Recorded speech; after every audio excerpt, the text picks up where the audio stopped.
Alors, la bonne nouvelle du jour, la location de batterie c'est fini pour la Renault Zoé, apparemment. La formule qui avait contribué au succès de la citadine à ses débuts a définitivement disparu du catalogue du constructeur. La location de la batterie sur Zoé est définitivement terminée, discrètement retirée du site du constructeur depuis de nombreuses semaines, l'offre a désormais disparu des grilles tarifaires. Un véritable tournant dans l'histoire de la citadine, eh ben, c'est pas plus mal, hein, j'ai envie de vous dire.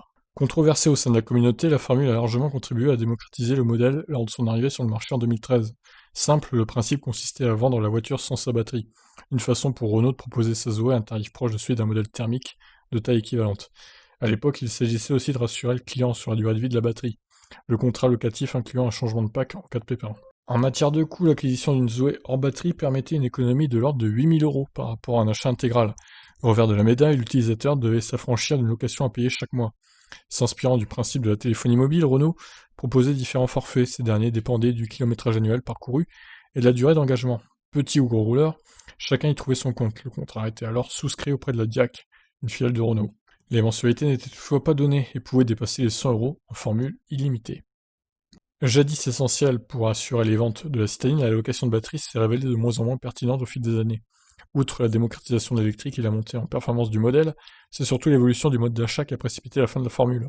Auparavant centrée sur les entreprises, la LLD s'est progressivement démocratisée chez les particuliers.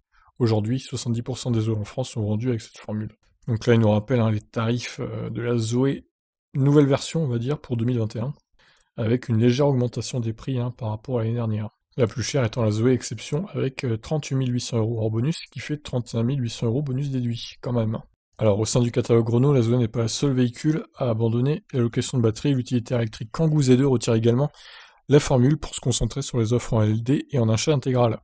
Au final, la Twizy est aujourd'hui le seul modèle de la gamme Renault à conserver la formule, peut-être plus pour très longtemps. Bah ouais, ça serait bien aussi de virer la location de batterie pour le... Ça pourrait être une bonne chose, ma foi. Donc bonne nouvelle, hein, de la Zoé, donc, qui est dispo maintenant qu'en achat intégral, et puis en LD, évidemment, vu que cette formule cartonne. Je vous laisse réagir, qu'est-ce que vous en pensez? Ciao.